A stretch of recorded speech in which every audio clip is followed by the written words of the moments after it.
Dog follows girl all night. See why she refused to let go.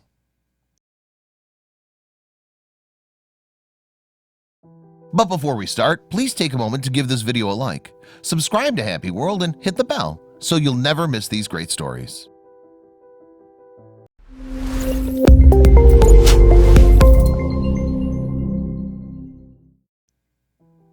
When parents are asked of their worst nightmare, their quick answer usually involves their children.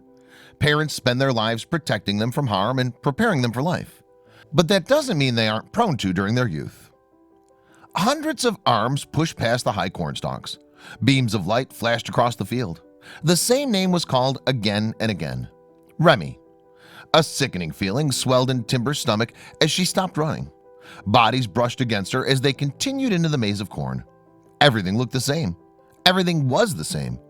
It had been hours since she last saw her daughter. How would she find her little girl? Then they heard a faint noise. Timber Elliott dried her palms against the thighs of her pants before shielding her eyes from the sun. She'd just finished washing up from dinner when a silence descended. Usually she could hear the screams and giggles of young Remy as she played with her beloved pet terrier. Her gaze scanned the yard. Nothing. Where was Remy? Remy was always fond of hide and seek. Timber checks her daughter's favorite hiding spots: behind the car, under the hay, behind the corn stalks. Nothing. She slapped her hands and whistled, expecting their dog to run to her side. But she was just met by the rustling of their cornfields. Four-legged Fat Heath usually came to her call every single time. Something was wrong. Timber ran inside their house and pounded up the stairs. She drew every curtain in every room, searched under every bed, checked in every wardrobe, inspected the space behind every door. Remy was nowhere to be found. Timber's mind went into overdrive. Had someone taken her? Was she hurt? Was she in pain? And where was their little Yorkie? Timber wasted no time. She immediately dialed 911, her hand shaking as she punched the numbers. She held onto the counter, trembling as she told the police the few things she knew. Remy was missing, all alone, and more than likely in danger. A constant flow of tears streamed down Timber's face. Why did she take her eyes off her? Word quickly spread of young Remy. After Timber's initial calls, more than 100 volunteers and police showed up at their family farm. Flashlights were found and brought to the property as night fell. Jackets were put on backs as they prepared for the night ahead. Kind words of optimism made their way to Timber, but nothing helped. How could she ever forgive herself? It was stressful and emotional. We were all out there just walking back and forth from one end to the other, yelling her name, explained family friend John Paul Kopp. Hours went by. Friends, family, neighbors, strangers, and law enforcement searched. Bodies walked back and forth, bumping into one another, calling for Remy, delirious from exhaustion. Timber pushed on, dragging each leg forward, ignoring the burning in her calves. But then the unimaginable happened. Lights began to fade one after another. In the distance, the flickers diminished like dying fireflies. Timber turned to take in the face of her friend John. His face slowly disappeared, and they were left in darkness. She could hear her heart pounding in her ears. You don't hear well in the corn either. So when someone's yelling your name, you hear them, but you don't know where it's coming from, a volunteer explained. Timber slapped the torch off her hand. Nothing. Cries escaped her mouth. Then the sheriff's office decided to end the search for the night. Timber Merritt didn't sleep that night.